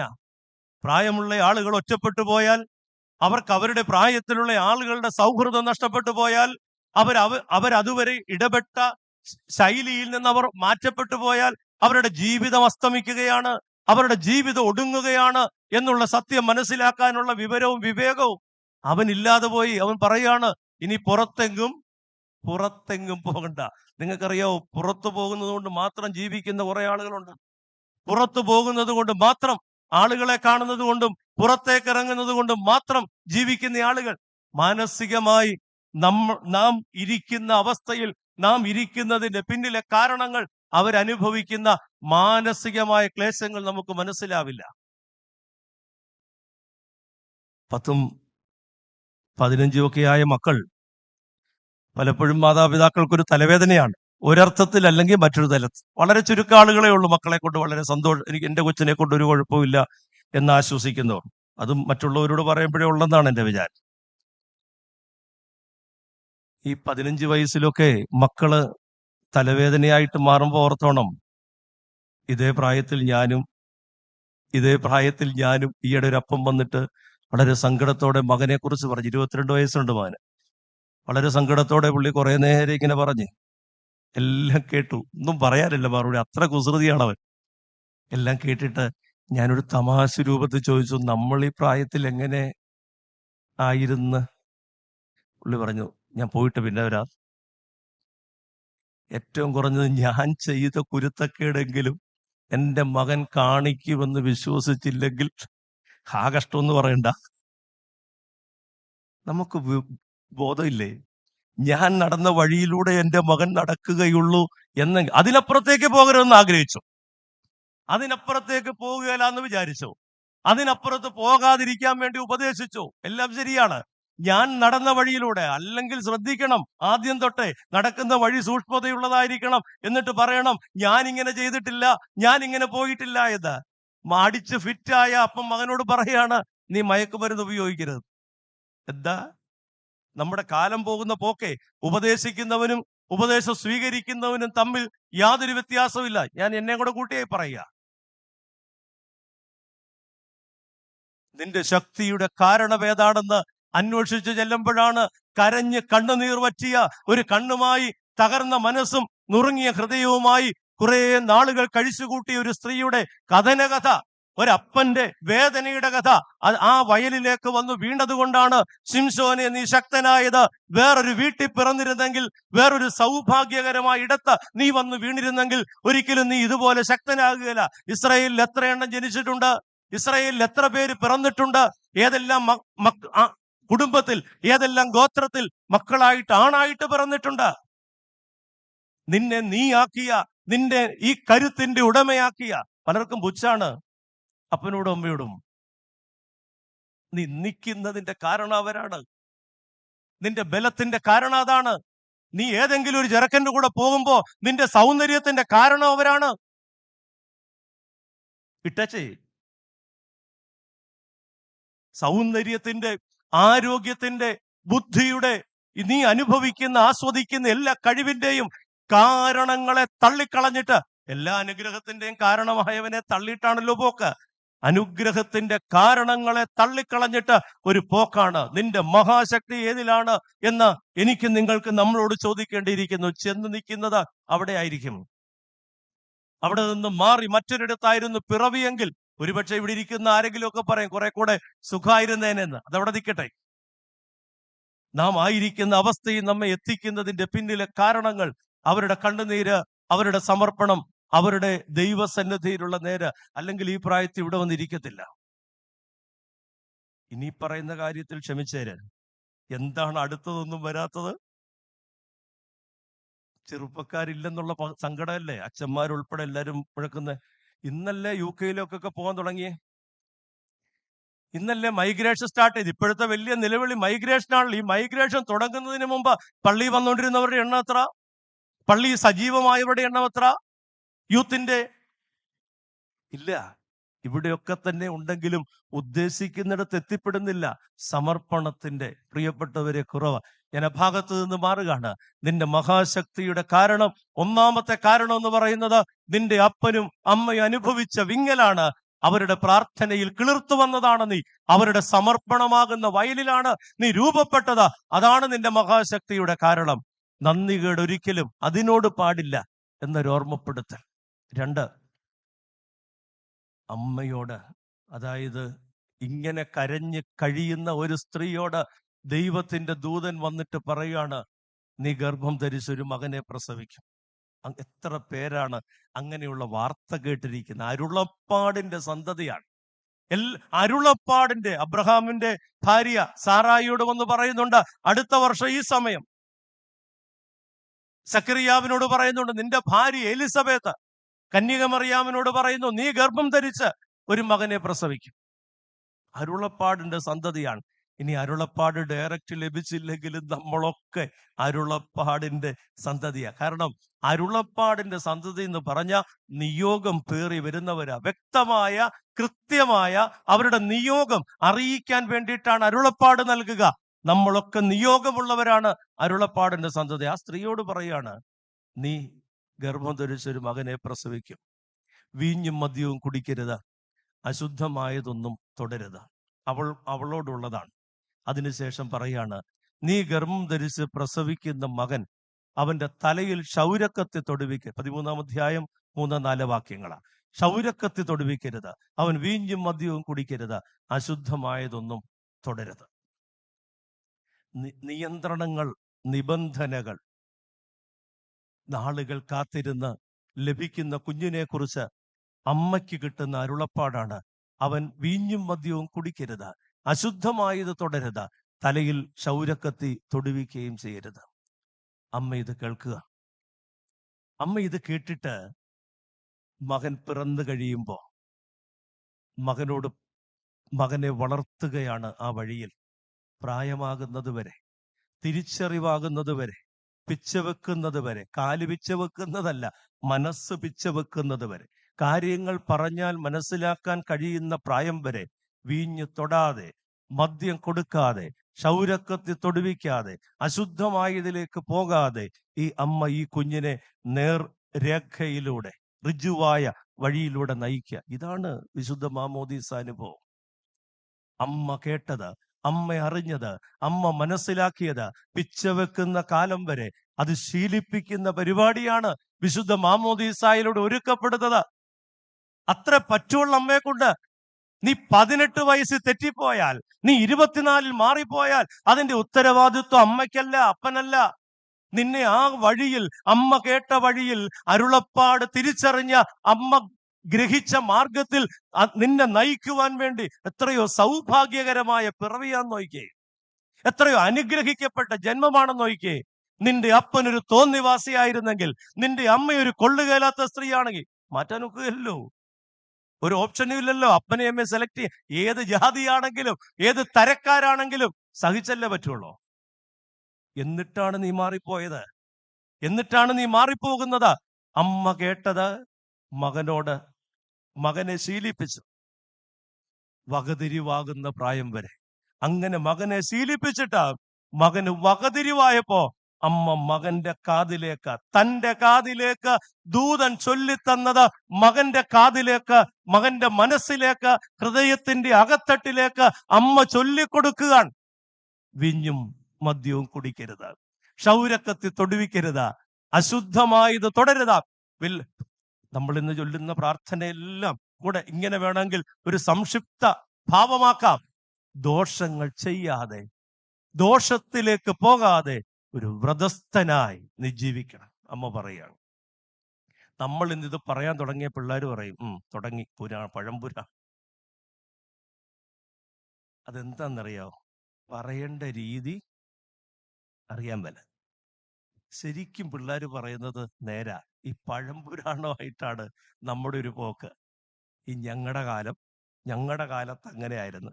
ഈയിടെ എൻ്റെ പള്ളിയിൽ സൺഡേ സ്കൂൾ സീനിയർ സ്റ്റുഡൻസിന് വേണ്ടി ഒരു ക്യാമ്പ് നടത്തി. ക്യാമ്പ് ആരംഭിക്കുന്നത് വൈകുന്നേരം 6 മണിക്ക് സന്ധ്യാ നമസ്കാരത്തിന് ശേഷം. 7 മണിക്ക് തുടങ്ങി. 7 മണിക്കത്തെ ക്യാമ്പ്. അപ്പം കുഞ്ഞുങ്ങൾ 5:30 ആയപ്പം വന്നിട്ടുണ്ട്. 5ാം ക്ലാസ് മുതൽ 12ാം ക്ലാസ് വരെയുള്ള കുഞ്ഞുങ്ങളാണ്. 5 മണിക്ക് വന്ന കുഞ്ഞുങ്ങൾ. അതിനു മുമ്പ് അവരെപ്പോഴാ ഭക്ഷണം കഴിച്ചതെന്നോ കാപ്പി കുടിച്ചതെന്നോ എനിക്ക് നിശ്ചയില്ല. രാത്രി 9:50 ആയപ്പം ഞാൻ ടീച്ചേഴ്സിനോട് ചോദിച്ചു, പിള്ളേർക്കൊന്നും ഒരു ക്ഷീണവും ഇല്ലേ? വീട്ടിൽ പോകുന്നില്ലല്ലോ. 10:20 ആദ്യത്തെ സെഷൻ തീർന്നത്. പിള്ളേർ പറഞ്ഞു, അത് കഴിഞ്ഞിട്ട് മതി ഭക്ഷണം. നമ്മളൊക്കെ പലപ്പോഴും കൈകാര്യം ചെയ്യുന്ന രീതി, കുഞ്ഞുങ്ങളുടെ കുഴപ്പമല്ല, കൈകാര്യം ചെയ്യുന്ന രീതി ശരിയല്ലാത്തത് കൊണ്ടാണ് അവർ വരാത്തത്. ഞാൻ ഈ പ്രസംഗിക്കുന്ന പ്രസംഗത്തിൽ അവരെ ബാധിക്കുന്ന ഒരു വിഷയമില്ലെങ്കിൽ പിന്നെ അവരെന്തിനാ കൺവെൻഷന് വരുന്നത്? അവരെ ബാധിക്കുന്ന ഒരു വിഷയമില്ലെങ്കിൽ അവരെന്തിനാണ് പള്ളി വരുന്നത്? അവർക്ക് പ്രവർത്തിക്കാൻ പറ്റിയ ഒരു ഏരിയ ഇല്ലെങ്കിൽ അവരെന്തിനാ സൺഡേ സ്കൂളിൽ വരുന്നത്?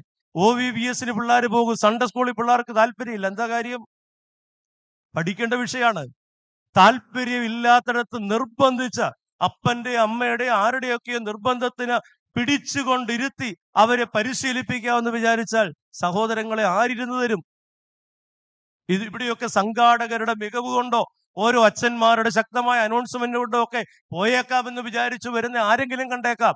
പക്ഷേ ചെറുപ്പക്കാരെ, കുഞ്ഞുങ്ങളെ ആ വഴിക്ക് കിട്ടുമോ? കൺവെൻഷന്റെ മുമ്പിൽ കിടന്ന് കുഞ്ഞുങ്ങൾ ആരെങ്കിലും എന്തെങ്കിലും തിരക്ക് കൂട്ടിയാൽ, അവരുടേതായ തിരക്ക് കൂട്ടിയാൽ അച്ഛന്മാര് കണ്ണുമിഴിക്കുന്നതും വളരെ ശക്തമായി താക്കീത് കൊടുത്തിരുത്തുന്നത് ഞാൻ കണ്ടിട്ടുണ്ട്. 1 മണിക്കൂർ അച്ഛൻ പ്രസംഗിക്കുകയാണ്, അവരെ ബാധിക്കുന്ന ഒരു വിഷയവും ഇല്ല. ആ കുഞ്ഞുങ്ങൾ 1 മണിക്കൂർ അടങ്ങിയിരുന്നാൽ അവർക്ക് അവാർഡ് കൊടുക്കണ്ടേ? അവരലമ്പിയതാണ് കുറ്റം. ഞാൻ പറയുന്നത് വന്ന് അലമ്പട്ടെ, അലമ്പാനെങ്കിലും അവരിവിടെ വന്നാൽ കുറെ കൂടെ കഴിയുമ്പോൾ അതൊരു വകതിരിവായിട്ട് മാറും. ഞാൻ പറഞ്ഞത്, കാതിൽ നാം കേട്ട അരുളപ്പാട് മക്കളിലേക്ക് പകർന്നു നൽകണം. വിശുദ്ധ മാമോദീസായിലൂടെ വകതിരിവാകുന്ന കാലം വരെ അവരെ വളർത്തുകയാണ്, അശുദ്ധമായത് തൊടാതെ. അപ്പൊ നീ തൊടരുത്, നിന്റെ കുഞ്ഞിനെ കൊണ്ട് തൊടുവിക്കരുത്. നമ്മുടെ വീടുകളിലേക്ക് നോക്കിക്കേ, പിച്ച വെക്കുന്ന കാലത്ത് കുഞ്ഞുങ്ങൾക്ക് കിട്ടുന്ന പരിശീലനം എന്താ? നീ തൊടരുത്, നീ അവനെ കൊണ്ട് തൊടുവിക്കുകയും വരുത്. അവന് വകതിരിവാകുന്ന പ്രായം വരെ. എന്നിട്ടോ വകതിരിവായി കഴിഞ്ഞാൽ നീ പിടിവിട്ടോ. അവനോട് പറഞ്ഞേച്ച് എന്തു പറയണം? ഇതാണ് അരുളപ്പാട്, ഇതാണ് നിയോഗം, ഇതാണ് നിന്നെക്കുറിച്ചുള്ള ദൈവത്തിന്റെ പ്രതീക്ഷ. അത്രയും പറഞ്ഞിട്ട് നീ കൈവിട്ടോ, പിന്നെ അവൻ നടന്നോളും. ആ നടപ്പിൽ തെറ്റിപ്പോയാൽ ഉത്തരവാദി അവൻ, അല്ലെങ്കിൽ ഞാൻ. ഇവിടെയാ പ്രശ്നം. നമ്മളൊക്കെ കുഞ്ഞുങ്ങൾ പിച്ച വെക്കുന്ന പ്രായത്തിൽ കാട്ടിക്കൊടുക്കുന്ന മാതൃകകൾ എന്താണെന്നുള്ളതിനെ കുറിച്ച് ഗൗരവത്തോടെ ചിന്തിക്കേണ്ടതാണ്. ഞാൻ പറഞ്ഞത്, അവർക്ക് മനസ്സിലാവുന്ന ഭാഷയിൽ വേണം അവരോട് ഇത് ഓതിക്കൊടുക്കുവാൻ. ക്ഷമിക്കണം, നമ്മൾ പലതും ഒരു പഴഞ്ചൻ ശൈലിയിൽ നിന്നും മാറാതെ ആവർത്തിച്ച് പ്രഖ്യാപിക്കുന്നത് കൊണ്ട് ഒരു വിരസത വന്നിട്ടില്ലേ? നമ്മുടെ കുഞ്ഞുങ്ങൾക്ക് കേട്ടാൽ കാലത്തിനൊത്ത് ചിന്തിക്കാൻ ഒക്കാത്ത അവസ്ഥയിലേക്ക് നമ്മുടെ വിശ്വാസത്തിന്റെ പഠിപ്പിക്കലും സംവിധാനങ്ങളും ഒരു അരോചക അവസ്ഥയിലേക്ക് ആയി പോകുന്നില്ല. കൈകാര്യം ചെയ്യുന്നവരുടെ കുഴപ്പമാണ് ഇത്. കുഞ്ഞുങ്ങൾ പഠിക്കണമെന്ന് അവരെ നിർബന്ധിച്ചിട്ട് അവരിത് ഏറ്റെടുക്കണമെന്ന് നമ്മൾ കൊടുക്കുന്നത് അതുപോലെ അവർ ശ്രദ്ധിക്കണമെന്ന് നിർബന്ധം പിടിക്കുന്നതിനകത്ത് എന്താണ് അർത്ഥം? അവർക്ക് മനസ്സിലാകുന്ന, അവർക്ക് സ്വീകാര്യമാകുന്ന, അവർക്ക് ഉൾക്കൊള്ളാവുന്ന അവസ്ഥയിലേക്ക് അതിനെ കൊടുക്കേണ്ട. അതാണ് പ്രാർത്ഥനയിലൂടെ, ദൈവാശ്രയത്തിലൂടെ നാം നേടേണ്ട ദൈവകൃപ. അതൊരു കഴിവാണ്, അതൊരു സാമർഥ്യമാണ്. അത് ദൈവാശ്രയത്തോടെ നിർവഹിക്കേണ്ടതാണ്. അമ്മ പറഞ്ഞു കൊടുക്കുകയാണ്. ആ അമ്മ പറഞ്ഞു കൊടുത്ത നിയന്ത്രണം മകൻ ഏറ്റെടുത്ത്. അവന്റെ കരുത്തിന്റെ രണ്ടാമത്തെ കാരണം ഇതാണ്: നിയന്ത്രണം ഏറ്റെടുക്കുവാൻ അവൻ തയ്യാറായി എന്നുള്ളതാണ്. സഹോദരങ്ങളെ, നിയന്ത്രണം ഒരു കരുത്താണ്. സ്വയം നിയന്ത്രണത്തിലേക്ക് അവൻ വന്നു ചേരുകയാണ്. അവൻ തീരുമാനിച്ചു, വേണ്ട എനിക്ക് ഇത്. നിങ്ങൾ നോക്കി വേദപുസ്തകത്തിൽ നിയന്ത്രണം ഏറ്റെടുത്തവരെല്ലാം കരുത്തന്മാരാ. മുമ്പ് ഞാൻ പറഞ്ഞു യോഹന്നാൻ സ്നാപകനെ കുറിച്ച്. ഒട്ടകരോമം കൊണ്ടുള്ള ഉടുപ്പ്, അരയിൽ തോൽവാറ്, ഇങ്ങനെ യാത്ര ചെയ്യുന്ന ഒരു പ്രാകൃത രൂപിയാണ് അവൻ. ആ നിയന്ത്രണം അവൻ ഏറ്റെടുത്തത് കൊണ്ട് അവൻ യാത്ര ചെയ്തത് ആ സമൂഹത്തിന്റെ വഴിയായി മാറി. വഴിയില്ലല്ലോ, മനുഷ്യൻ നടന്നു തെളിയുന്നതാണല്ലോ വഴി. അവൻ യഥാർത്ഥത്തിൽ അന്ന് സമൂഹം ഒരുക്കിയിരുന്ന വഴിയിൽ നിന്ന് മാറി സഞ്ചരിച്ചിട്ട് അവൻ എവിടെയാണെന്ന് അന്വേഷിച്ച് ജനം ചെന്നു. അത് വഴിയായി മാറി. അത് വലിയ ജനസഞ്ചയമായിട്ട് മാറി. നിർജ്ജന പ്രദേശത്തൂടെ യോഹന്നാൻ സ്നാപകൻ യാത്ര ചെയ്തു. അത് ജനസഞ്ചയത്തിന്റെ മേഖലയായിട്ട് മാറി. നമ്മളൊക്കെ ആ വഴിയെ പോയ ഒരു മനുഷ്യൻ തിരിഞ്ഞു നോക്കത്തില്ല. പാമ്പാടി തിരുമേനി പാമ്പാടി കുന്നേൽ ഒരു മനുഷ്യനും ഇല്ലാത്തടത്ത് നിന്ന് താമസിച്ച് അന്ന് അവിടെ ആൾബഹളാണ്. പരിശുദ്ധ പരിമല തിരുമേനി ഒരു മനുഷ്യൻ തിരിഞ്ഞു നോക്കാത്ത സ്ഥലത്ത് കൂടുകൂട്ടി. ഇന്ന് അവിടേക്ക് ജനം പ്രവഹിക്കുകയാണ്. വഴി മാറി സഞ്ചരിക്കുന്ന, തങ്ങളുടെ സുഖവും തങ്ങളുടെ സന്തോഷവും സംതൃപ്തിയും മാത്രം അന്വേഷിച്ച് യാത്ര ചെയ്യുന്ന ആളുകളെ ഒരാളും തേടി വരത്തില്ല. നമ്മളൊക്കെ ആൾക്കൂട്ടത്തിൽ ഒരാളാണ്. അച്ഛൻ പറഞ്ഞപ്പോ യോഗത്തെക്കുറിച്ച് പറഞ്ഞാൽ തുടങ്ങിയേ. ആൾക്കൂട്ടത്തിൽ ഒരാളാണ്. നമുക്ക് ഈവൻ നമ്മുടെ കുടുംബത്തിൽ പോലും ഒരു വഴിമാറിയ യാത്ര, അതിന്റെ മാർഗദർശികളാകാനായിട്ട് സാധിച്ചിട്ടില്ല. ആരൊക്കെയോ പറഞ്ഞു തന്നത് അതുപോലെ പാടിക്കൊണ്ടിരിക്കുകയാണ്. ഒരു പുതിയ മാർഗം തെളിയിച്ചെടുക്കാൻ ഒക്കത്തില്ല. മാർഗം തെളിയിക്കാൻ കഴിഞ്ഞാൽ ആകർഷിക്കപ്പെടുന്നിടത്തേക്ക് ജനം കൂടും. അത് വീട്ടിലും അങ്ങനെയാണ്. നിയന്ത്രണം ഏറ്റെടുക്കുക. ഈ നിയന്ത്രണം ഏറ്റെടുക്കുന്നവർ കരുത്തന്മാരാ. കണ്ണു പോകുന്നതിന്റെ പിന്നാലെ മനസ്സ് പോവുക, മനസ്സ് പോകുന്നതിന്റെ പിന്നാലെ ശരീരം പോവുക. ഇതാണ് നമ്മുടെ പ്രമാണം. തിന്നുക, കുടിക്കുക, ആനന്ദിക്കുക, വേണ്ടെന്ന് വെക്കുക. അതൊരു കരുത്തല്ല. അതല്ലേ നോമ്പ്? കരുത്തുള്ളവനാണെന്ന് ബോധ്യപ്പെടുത്തുവാനും കരുത്തിന്മേൽ കരുത്ത് വർദ്ധിപ്പിക്കാനും ഉള്ള അവസരമല്ലേ നോമ്പ്? അതല്ലേ നോമ്പിന്റെ ഉദ്ദേശം. അല്ലാതെ 50 ദിവസം നോമ്പെടുത്തിട്ട് 50-ാം ദിവസം പോയി കമിഴ്ന്ന് വീടുന്നതല്ലല്ലോ ഭക്ഷണത്തിന്റെ മുമ്പിലോട്ട്, അല്ലെങ്കിൽ എന്തിന്റെയെങ്കിലും ഉപേക്ഷിച്ചതിന്റെ മുമ്പിലോട്ട്. കരുത്തുള്ളവനാണെന്ന് സ്വയം ബോധ്യപ്പെടുത്തുകയും കരുത്തിന്മേൽ കരുത്ത് വർദ്ധിപ്പിക്കാനുള്ള പരിശീലനമായിട്ട് മാറുകയും ചെയ്യുന്നതാണ് നോമ്പ്. വേണ്ടെന്ന് വെക്കുക, അതൊരു കരുത്താണ്. ആദമിന് പറ്റാതെ പോയതല്ലേ? ഇതെല്ലാം നിനക്കുള്ളതാണ്, അതുമാത്രം വേണ്ട. അതുമാത്രം വേണ്ടെന്ന് വെക്കാനുള്ള ശേഷിയില്ലായ്മയല്ലേ മനുഷ്യന്റെ പാപത്തിന്റെ പിറവി? ആലോചിച്ച് ഇന്നും നമ്മൾ ചെയ്തുകൊണ്ടിരിക്കുന്നതൊക്കെ വേണ്ട എന്ന് വെക്കേണ്ടതിന്റെ മുമ്പിൽ തോറ്റുപോവുകയാണ്. ദാനിയേൽ പ്രവചനം ഇസ്രായേലിന്റെ പ്രവാസകാലമാണ്. 70 വർഷമാണ് പ്രവാസം.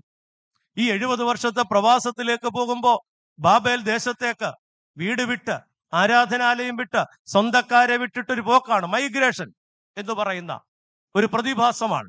പക്ഷെ അടിമകളായിട്ടാണ് പോക്ക്. അവരവിടെ ചെന്നപ്പോ രാജാവ് ഇങ്ങനെ നോക്കിയിട്ട് യഹൂദ ബാലന്മാരിൽ സൗന്ദര്യമുള്ളവരെയും ബുദ്ധിയുള്ളവരെയും കണ്ടിട്ട് പറഞ്ഞു, നമുക്കിവരെ കൊട്ടാരത്തിൽ താമസിപ്പിക്കാം. പോയത് അടിമയായിട്ടാണ്, താമസിക്കുന്നത് കൊട്ടാരത്തിലാണ്. പോകുന്നത് അടിമയായിട്ടാണ്, താമസിക്കുന്നത് കൊട്ടാരത്തിലാണ്. നമ്മുടെയൊക്കെ ജീവിതം ഇതാ കേട്ടോ.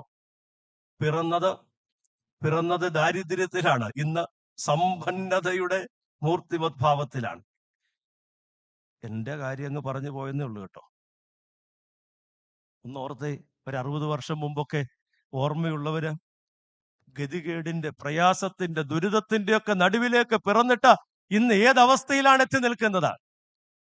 എനിക്ക് വളരെ അത്ഭുതം തോന്നിയിട്ടുണ്ട്.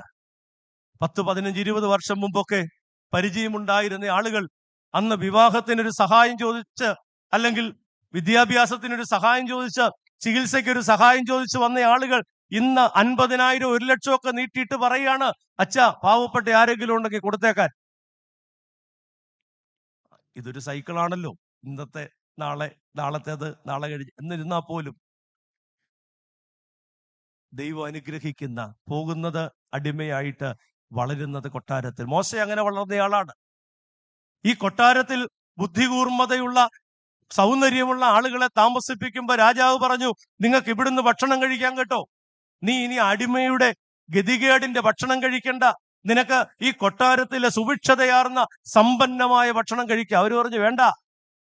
എന്തൊരു കരുത്താണ്! ചെറുപ്പത്തിൽ, ബാല്യപ്രായത്തിൽ ഇത് ഞങ്ങൾക്ക് വേണ്ട എന്ന് പറയാനുള്ള ആ ശീലം, അത് ശീലിച്ചതാണ്. അമ്മയുടെ കാതിൽ നിന്ന് കേട്ട് അമ്മ പഠിപ്പിച്ച വഴിയിലൂടെയുള്ള യാത്രയാണത്.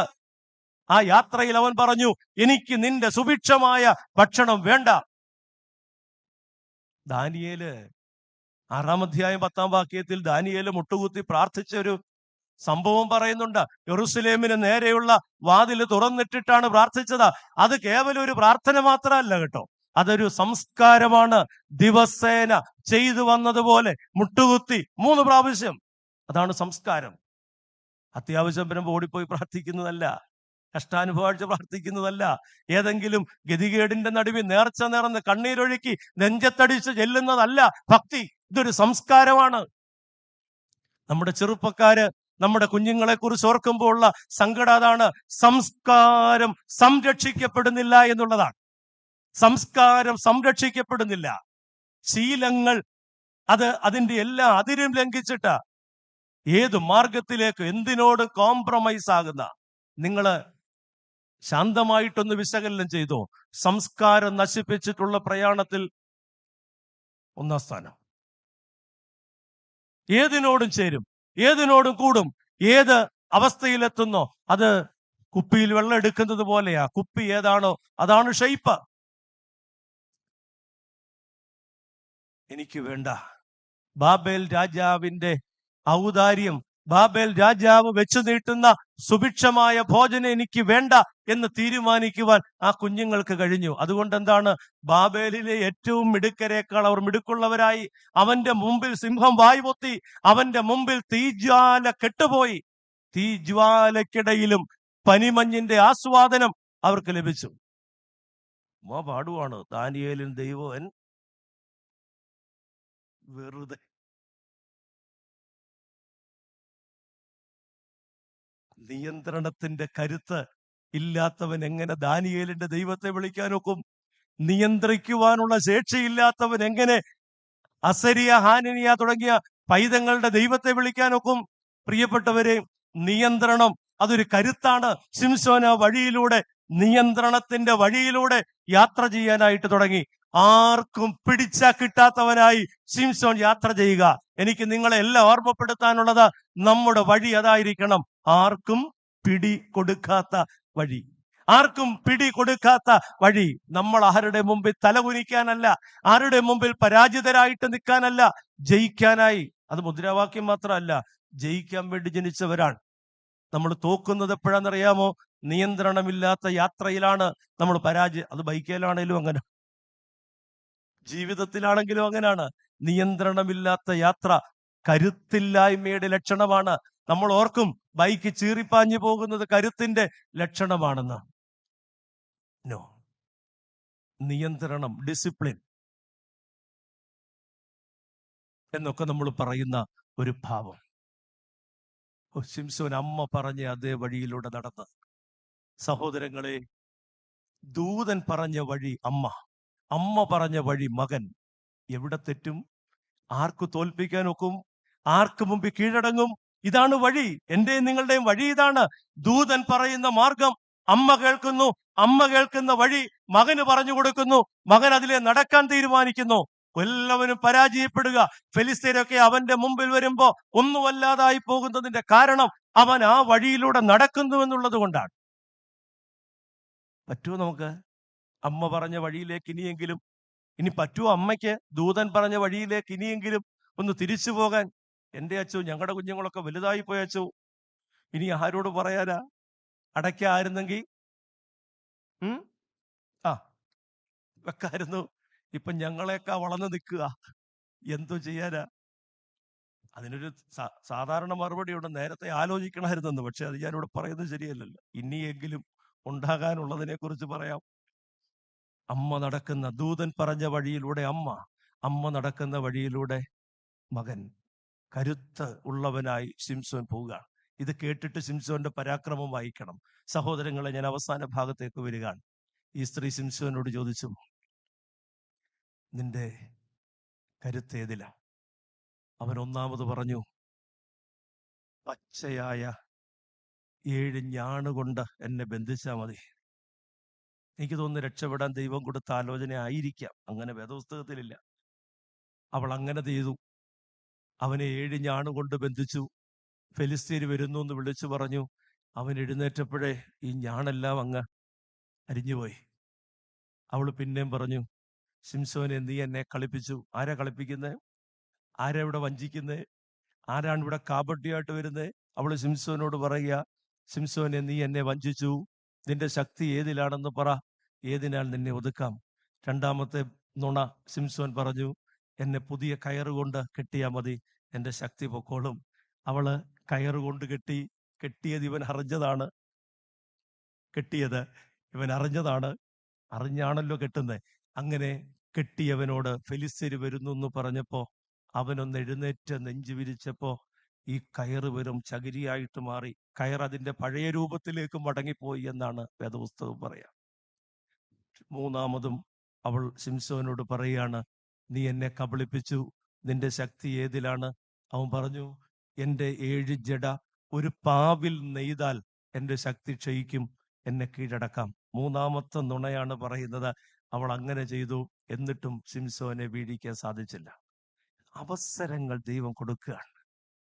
യുവത്വത്തിന്റെ പ്രസരിപ്പുമായി, കരുത്തിന്റെ പ്രതീകമായി, ആരുടെ മുമ്പിൽ തലകുനിക്കാതെ യാത്ര ചെയ്തവന് രക്ഷപ്പെടുവാൻ 1 അല്ല 3 അവസരങ്ങൾ ദൈവം വെച്ച് നീട്ടുകയാണ്.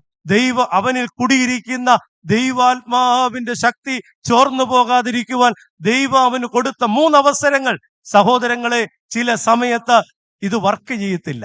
ചില അഡിക്ഷൻ, ചിലതിന്റെ പിന്നാലെ പാഞ്ഞാൽ ഇത് ഉപയോഗക്ഷമമല്ലാതെ പോകും. ഇന്ന് സംഭവിക്കുന്ന ഒരു പ്രശ്നം അതാണ്, അഡിക്ഷൻ. നമ്മളെപ്പോഴും ഇന്ന് അടുത്ത കാലത്ത് കേരളം ഏറെ സജീവമായി ചർച്ച ചെയ്യുന്ന ഒരു വിഷയമാണ് മയക്കുമരുന്നിന്റെ അടിമത്വം എന്ന് പറയുന്നത്. പ്രിയപ്പെട്ടവരെ, നമ്മുടെ അനേക കുഞ്ഞുങ്ങൾ ഇവരാരും ആദ്യം പോയി ശകലം മയക്കുമരുന്ന് വേണമെന്ന് പറഞ്ഞു പോയി മേടിച്ചതാണെന്ന് നമ്മൾ ആരും വിചാരിക്കുന്നില്ല. സൗഹൃദത്തിൽ ആരംഭിക്കുന്നതാണ്. മുമ്പ് ഞാൻ പറഞ്ഞല്ലോ, സൗഹൃദത്തിൽ നിന്ന് പീഡനത്തിലേക്ക്, സൗഹൃദത്തിൽ നിന്ന് അടിമത്വത്തിലേക്ക് നമ്മുടെ നല്ല കുഞ്ഞുങ്ങൾ, ദൈവഭയമുള്ളവർ, സൺഡേ സ്കൂൾ പഠിച്ചവർ, കൊയറിൽ പാടിക്കൊണ്ടിരുന്നവർ, നമ്മുടെ മദ്ബഹാകളിൽ ശുശ്രൂഷ ചെയ്തുകൊണ്ടിരുന്നവർ, ഇവരെല്ലാം ദൈവവിളിയുള്ളവരാണ്, നിയോഗമുള്ളവരാണ്. പക്ഷേ ഒരു സാഹചര്യത്തിൽ ഏതെങ്കിലും സൗഹൃദത്തിൽ പെട്ടുപോയിട്ട് ആ സൗഹൃദം അവരെ വലിച്ചു കൊണ്ടുപോവുകയാണ്. എത്ര അവസരങ്ങൾ കൊടുത്താലും ഊരിപ്പോരാനൊക്കാത്ത തരത്തിൽ അവരടിമകളായിട്ട് പോവുക.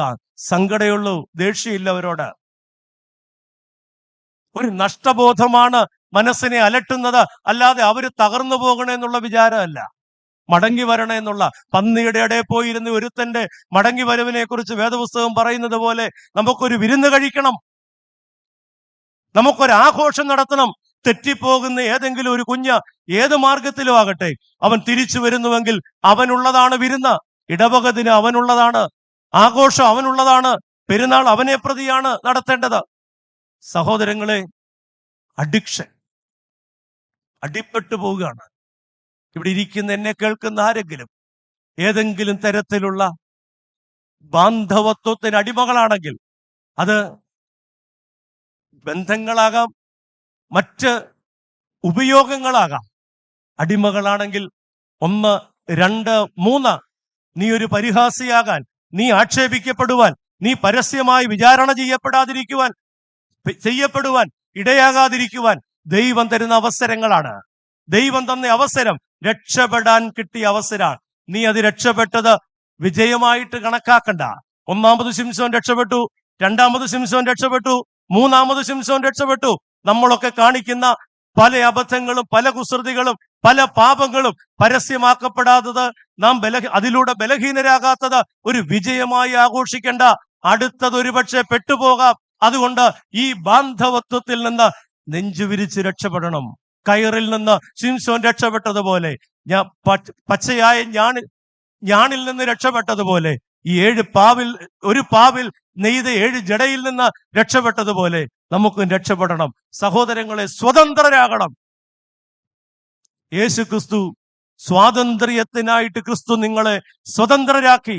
ഗലാത്യ ലേഖനത്തിൽ അപ്പോസ്തലൻ പറയുക, ഇനി അടിമ നുകത്തിലേക്ക്, അത് അന്നത്തെ സംസ്കാരത്തെ സംബന്ധിച്ചാണ് പറയുക, എന്നിരുന്നാൽ പോലും സ്വാതന്ത്ര്യം. അതാണ് ക്രൈസ്തവ ജീവിതത്തിന്റെ പ്രധാനപ്പെട്ട ലക്ഷ്യം. ഇവൻ ഇത്രയും പറഞ്ഞ് രക്ഷപ്പെട്ടല്ലോ എന്ന് വിചാരിക്കണ്ട.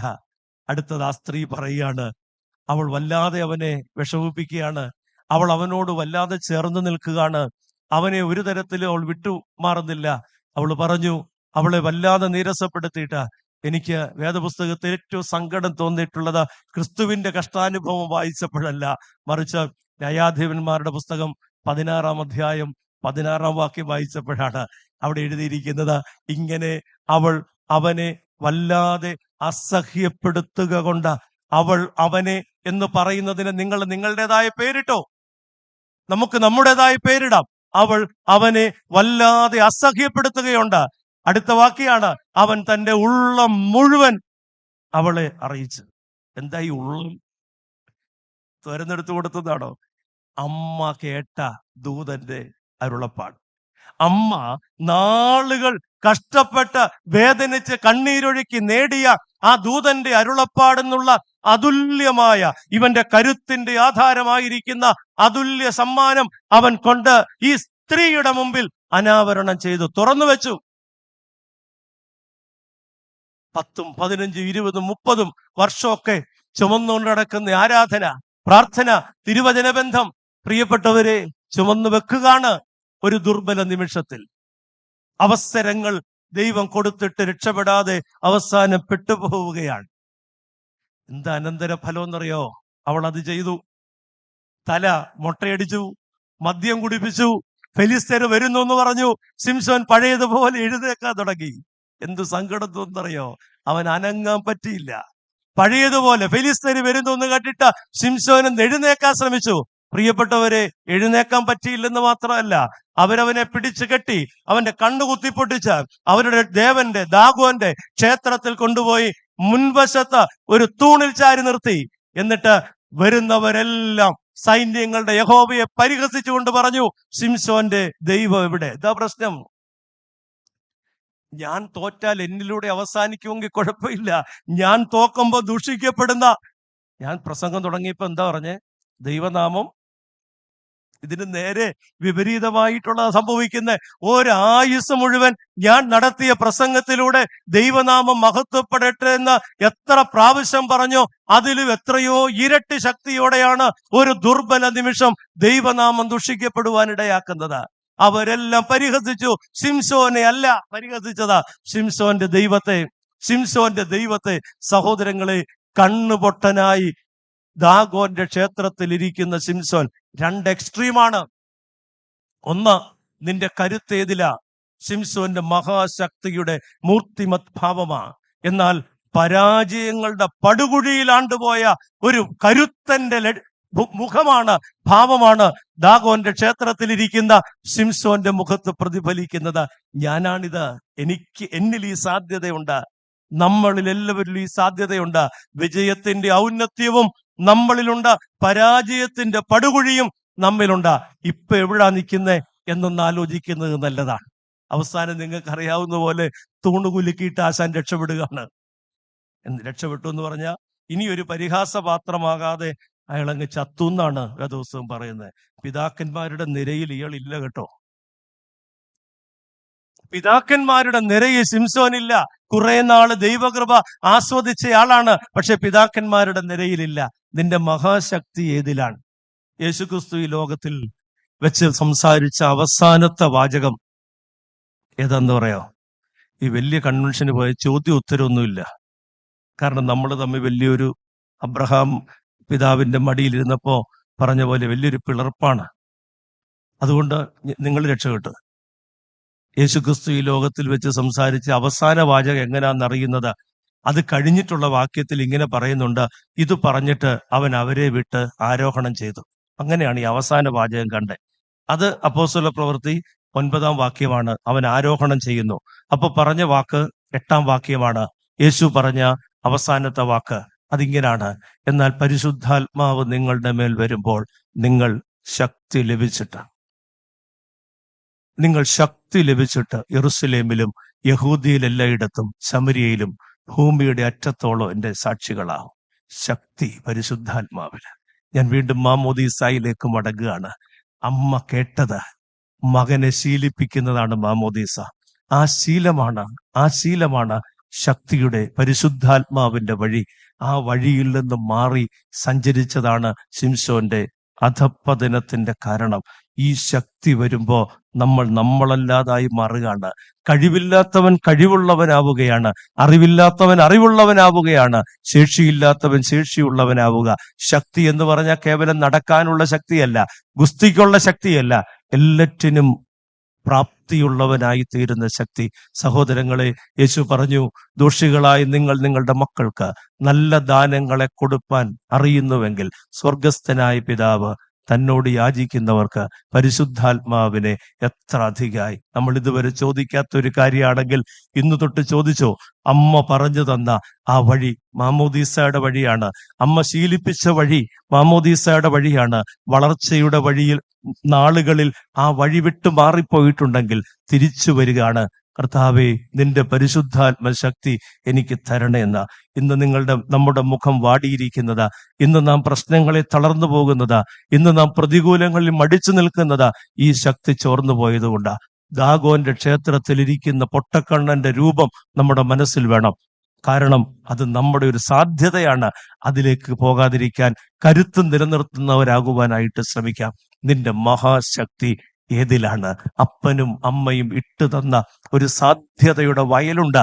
അവരോടുള്ള കടപ്പാട് വളരെ വലുതാണ്. 2, നിന്നെ ശീലിപ്പിച്ച കുറെ നിയന്ത്രണങ്ങളുണ്ട്. ഇതൊക്കെ ആകാം, ഇതൊക്കെ പാടില്ല എന്ന ആകാം എന്ന് പറഞ്ഞതിന്റെ വഴിയിലൂടെ പോവുകയും അതൊരു സംസ്കാരമാക്കി കൊണ്ട് നടക്കുകയും, അതൊന്ന് യൂറോപ്പിൽ ചെന്നാലും കാനഡയിൽ ചെന്നാലും അമേരിക്കയിൽ ചെന്നാലും എവിടെ ചെന്നാലും സംസ്കാരം വിടാത്ത ഒരു ശീലത്തിന്റെ ഉടമയായിട്ട് മാറിയാൽ നിന്നിലുള്ള കരുത്ത് ചോർന്നു പോവില്ല. ഇല്ലെങ്കിൽ കരുത്തുള്ള നീ ഒരു വലിയ വേദനയുടെ പ്രതീകമായിട്ട് മാറും. കരുത്ത് നിലനിർത്തുന്നതിനുള്ള മാർഗമായി ഈ ശുശ്രൂഷയെ നമുക്ക് കാണാം. ഒരിക്കൽ കൂടെ ദൈവത്തെ മഹത്വപ്പെടുത്തുന്നു. നിങ്ങൾ എല്ലാവരോടും, പ്രത്യേകിച്ച് അഭിവന്യ തിരുമേനിയുടെ സാന്നിധ്യത്തിന്, വന്യ അച്ഛന്മാരോട് സാന്നിധ്യത്തിനും പ്രാർത്ഥനയ്ക്കും നിങ്ങൾ എല്ലാവരോടും നിങ്ങളുടെ പ്രാർത്ഥനാപൂർവമായ സഹകരണത്തിനും നന്ദി അറിയിച്ചുകൊണ്ട് വാക്കുകൾ നിർത്തുന്നു. ദൈവം അനുഗ്രഹിക്കും.